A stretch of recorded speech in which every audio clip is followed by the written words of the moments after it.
Okay. Hello everybody, this is Con on the Road. So in recent weeks and months, right, Bobby and I have been very actively promoting our partnership with Wern's Auto House in Segambut. You know, we have been actively encouraging those of you who are buying used cars to come over, to bring your car over to Wern's for a free health checkup and then before making your decision to purchase. Okay, now once again we must emphasize one thing: the reality about buying used cars, the pros and cons of buying a used car versus buying a new car.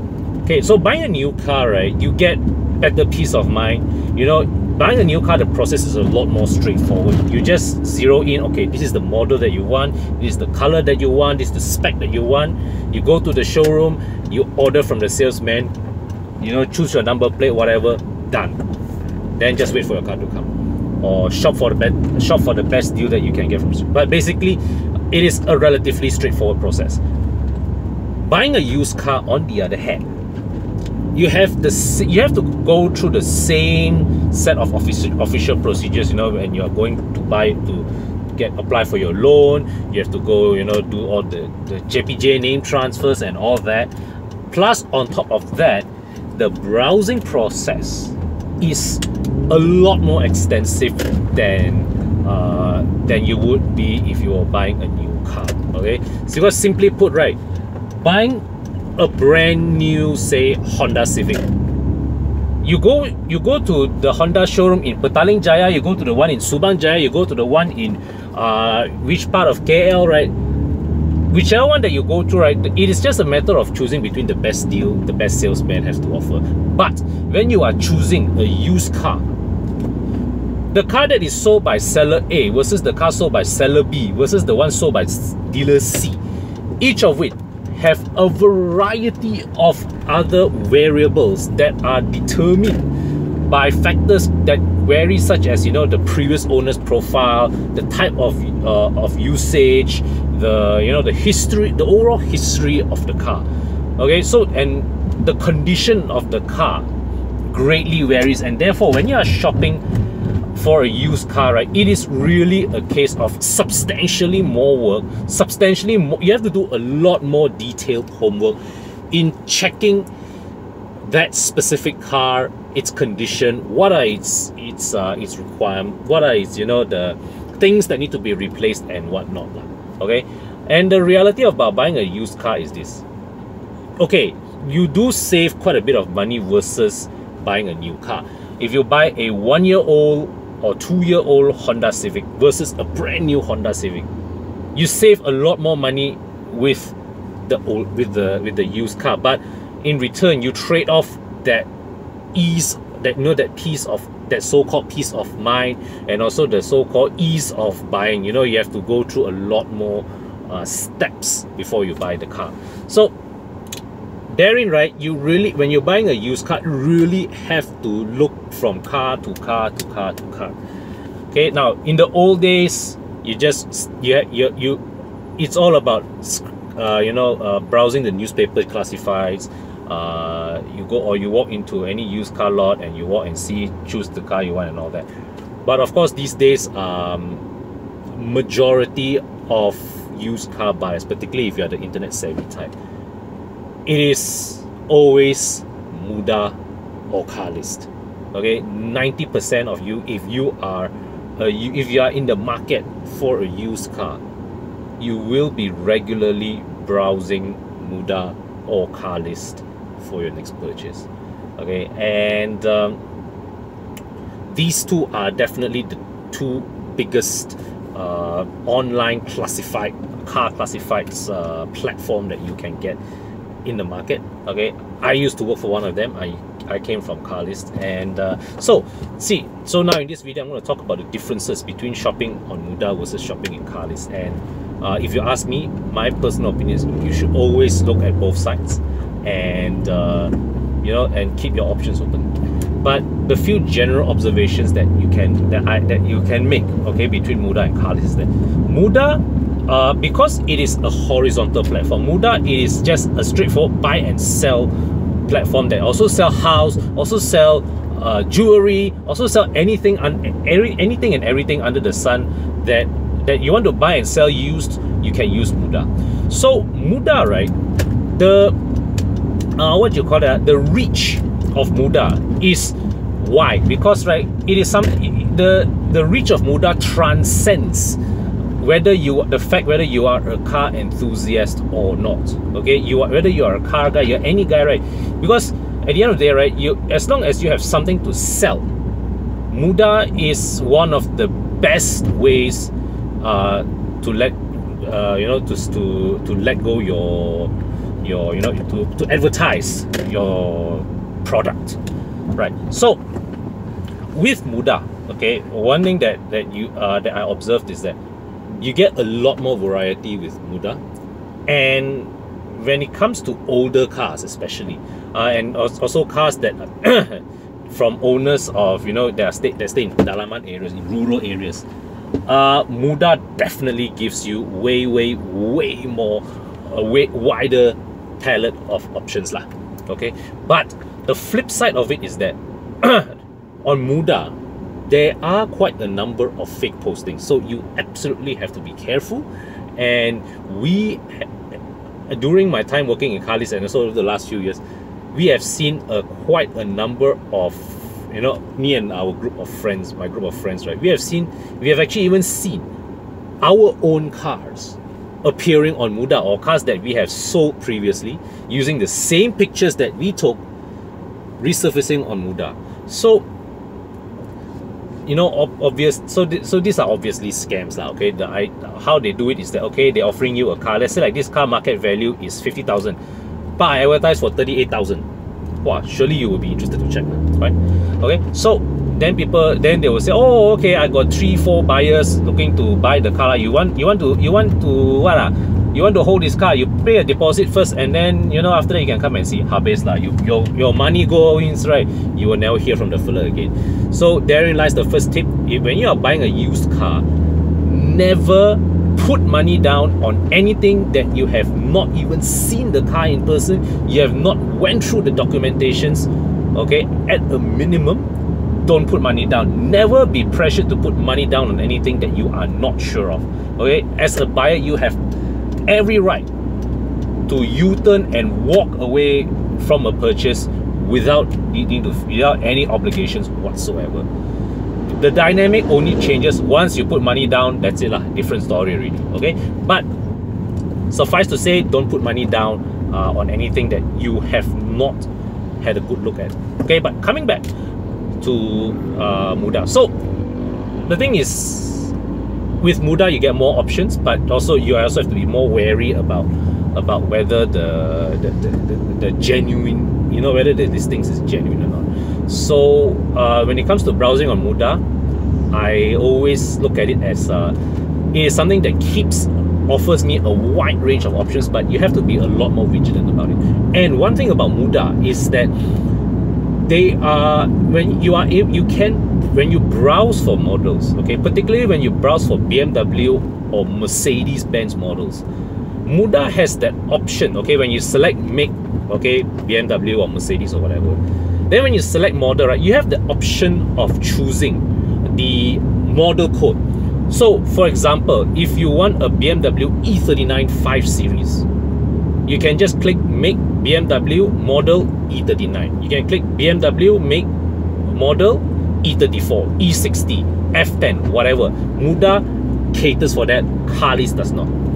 But because you see how Carlist data structure, the database structure, employs a more rigid system whereby they actually have to sort the cars out very strictly based on make and model, and therein, right, they came to a bit of a problem. Because, right, you see, when it comes to cars like the Honda Accord, for example, okay, you can set make, model, variant, Honda Accord 2.0, Honda Accord 2.4, Pro 2 Myvi 1.5. Okay, but when you're talking about a Mercedes or a BMW, okay, BMW, let's say a BMW 5 Series, okay, they call the car BMW 525i, BMW 530i, BMW 540i. So so for Carlist, right, particularly for this type of cars, right, they actually add another layer hierarchy, okay, whereby they segregate their model, so you can click BMW and or Mercedes-Benz. Then there's another layer, you have to click model group. Then in that model group you have to select E-Class lah, S-Class lah, 5 Series lah, 3 Series lah, 7 Series and all that. And then from there you narrow down to your E250, your E200, your S400, your 525i, your 528i, and so on and so forth. Now the advantage, one thing I noticed about the advantage when you use Carlist, let's say like you are undecided whether to buy a 520 or 528. Carlist gives you the option of actually browsing. Okay, you can set BMW 5 Series, year, budget, and then you can decide. You can still look. Okay, you can still look whether, you know, between 528, 520, and so on. With Mudah, you cannot. One time you browse, it's BMW 520i, BMW 528i, or Mercedes E200, E250. Whereas with Carlist, you can set Mercedes, E-Class, and then select again E200, E250, E300, and so on. But so the other thing is that, as I said, I have worked before with Carlist, and in the same office that time when I was working there, I can tell you that I have seen how the classifieds team work. Okay, and although I'm not in the same department as them, but I've seen how they work. There is a dedicated team in Carlist that filters out, that monitors the listings. So when it comes to quality of listings, right, Carlist listings are definitely, to me, has a higher trust factor. So if I see a certain car advertised on Mudah, and if I go to Carlist, I see that same car, right, I have a greater sense that, you know, a sense of security that this listing is legit, because Carlist actually requires the seller to upload the car registration card. They may, I mean, you can choose not to display it, but there is that step of verification before the listing is allowed to go live. And also Carlist also has this thing called the trusted dealers scheme, whereby so dealers that receive good ratings from consumers, there is a mark that says trusted dealer. So when you are shopping on Carlist, and if you see that a certain car is sold by a trusted dealer, you can be at least assured that this dealer, right, is genuine. Okay, is properly selling you car. Is this dealer, when you put money down, 2 weeks later you will get a car. Whether or not you get a good deal or not, that is different story. That is up to how well you negotiate with the dealer. Okay, if let's say, like, for example, if this car is worth 110k, the dealer managed to convince you to pay 120k for it, it's not because you cannot con, it is because you did not know how to negotiate properly. Okay, it's willing buyer, willing seller. You did not do your market research correct to see, okay, this is what the price is going for. You ended up paying more. You cannot blame the dealer, the seller for cheating you. It's only cheating when you pay money for a car and you did not get the car that you want. That is cheating your money. Okay, but being convinced to pay a higher sum than what the market is worth, that is not cheating your money. Okay, get that straight. So so the thing is, for me, so the summary is this lah. When you are shopping online, Mudah gives you more options, definitely more options. And this is especially when you are shopping for older cars. When you are shopping for your BMW E34s, your Mercedes 124s or 126, right? Mudah gives way more choices, because a lot of these cars, these old 1980s, 1990s BMWs and Mercs, have ended up in the rural areas, driven by all the pakcik and all that. So most of them only know Mudah. Carlist does not exist in their world. So Mudah is where you find these old gems. But more recent vintage of cars, right? Mudah still gives you a bigger pool of selection, but I put a higher trust factor if that car is if I see the car on Carlist. Okay, so yeah, so the thing is that even at the listing stage, you can look through the car and and ascertain for yourself whether that listing is legitimate or not lah. Okay, so yeah, so that is the first part, okay, getting looking through browsing through the listings and all that. So the next part is, of course, once you have browsed through the cars, okay, whichever lah, whether you are browsing on, whether you spotted that car on Carlist or Mudah, arrange to view the car, arrange to have the car inspected by a mechanic that you trust. If you live in the Klang Valley, if the seller is based in Klang Valley, get the seller to bring the car to Wern's, where we can give the car a proper walkthrough. We'll lift the car up, check the undercarriage, we will even plug our computers into the OBD and and see the reading, because a lot of cars, right, when from the second-hand dealers, right, these ding-dongs, they always like to dial down the mileage one. So when you see like 6-year-old car, 7-year-old car, 5-digit mileage, right, don't believe. Straight away you can, on the spot, you can kantoi the dealer and say, hey, this mileage got fixed, got adjust before or not. Most of the time the dealers are quite honest in saying, yeah, okay lah, we adjust before already. So sometimes it is well, all these low mileage are really sometimes cannot trust one. So yeah, so when you bring the car to Wern's, no question, all this can be checked through. Okay, you can you can check whether the car has been through a severe accident or not, whether the car has been flood damaged or not, because all these major things, right, major mishaps, right, they leave fingerprints on the car that any competent car inspector is able to pick up. But of course, sometimes you may not be able to detect it because maybe the previous repairer did a good job and thoroughly restored the car to perfect order. Okay, so it may not be an issue at all. So whichever that you buy, wherever that you source your car, make sure, do your homework, do your due diligence, get the car thoroughly inspected. If you can bring it to Wern's, bring it to Wern's. Yep, sign up with Evo Club, then bring your car over to Wern's. We'll give you a free check, and then after that, of course, there is no such thing as a used car that is just buy and straight away drive, don't need to fix one. Sure, you have to fix quite a number of things, because all these cars will have accumulated some degree of wear and tear along the way. So you definitely have to change the fluids, you definitely have to change a lot of the consumables, you may have to get new tires, yeah, and you have to clean up the interior.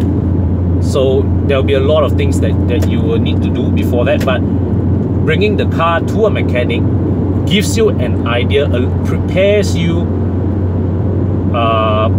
for how much that you will actually end up having to spend. Yeah.